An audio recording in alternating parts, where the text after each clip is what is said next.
Throughout most of grade school, effective communication was something that usually overwhelmed me. I wasn't awful at it, but like many people in that chunk of life, I struggled from being both cripplingly shy and never wanting to annoy anybody. Parts of me were okay with some level of isolation or privacy, but I knew that I wanted to change that. As I approached college, I would begin to feel slightly more comfortable with how my level of communication conveyed who I was as a person. People saw my talkative side come out, and the band classes that I spent 7 years in would basically provide me with free opportunities to make new friends. Then things changed. Two time periods stand out over the course of the next few years that really forced me to break down the ways that I communicated. The first one, unsurprisingly, was the COVID pandemic. Not only was I sent home for my first year of college music courses, where I'd also found myself a really decent group of friends, I now had nobody to play music with. What this jarring shakeup revealed to me was how much I depended on my band classes in grade school as a form of connection and communication. When I played in duets, or practiced with someone else, or served as a cog in a larger musical machine, I didn't really need words anymore. I didn't need to perfectly articulate certain thoughts or notions, and was instead able to bask in the unspoken emotional connections that came with the art form I loved. So yeah, when the pandemic hit, that all evaporated. No full classrooms, no marching practices, just all the privacy I thought I ever wanted, and the constant drone of my ceiling fan. There was no way to live in that environment and then turn around and play in an ensemble over a Zoom call. So I was left with only one person that could musically feel what I felt: myself.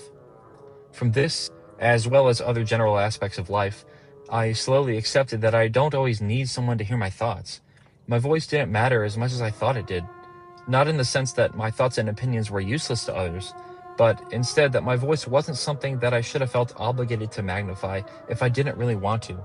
I taught myself to use my individual practice sessions to feel the music and use it to slowly take the weight of the world off of my shoulders. Playing a slow etude wasn't going to change how a coworker was treating me or make some of my distant friends finally text back, but it helped me hold up a mirror to myself, pry out the emotions that those conflicts come with, and lay it all out there for me to feel without the immediate necessity for a concrete solution. This mini era really taught me that communicating with myself through music gave me a therapeutic way to make my voice matter and process my emotions without the presence of someone else's opinion. A few years later, a new scenario arose that, again, had me questioning my own voice. I decided that I wanted to write about sports.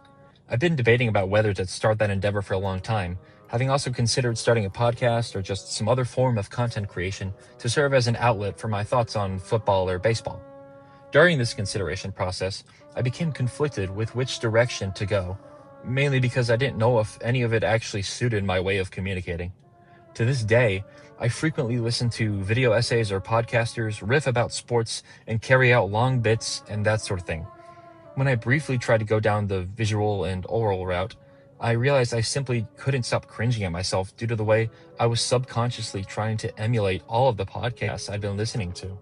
I'm not a completely uncharismatic guy, but the way I was trying to change my voice to become some ultra charming know-it-all just never sat well with me. Afterwards, I decided to turn to writing. Having rarely ever read certain articles or web pages for a long time, I figured I'd be less likely to be influenced by an outside source. However, I hadn't written about anything for fun like this in so long, so getting started was a whole other beast in itself. After a while, I brought my struggles up to my dad. He read what I had so far, then told me that I had a great voice. That immediately stuck with me, giving me the confidence to feel all right about what I'd written. I took a lot of time to myself to internalize what he told me after that. I revisited the little blurbs I'd shown him, rereading everything countless times just to hammer home to myself that I was the one writing it, not anybody else, just me. I still can't say that I've completely figured this mental obstacle out, but this moment was the first one in a while that had me confronting my creative voice.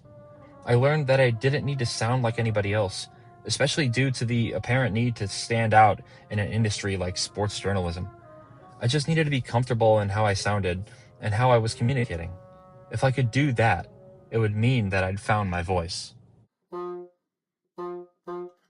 When revisiting these two impactful times in my life, it became clear to me that I've always had an issue with needing to both sound like and blend in with others.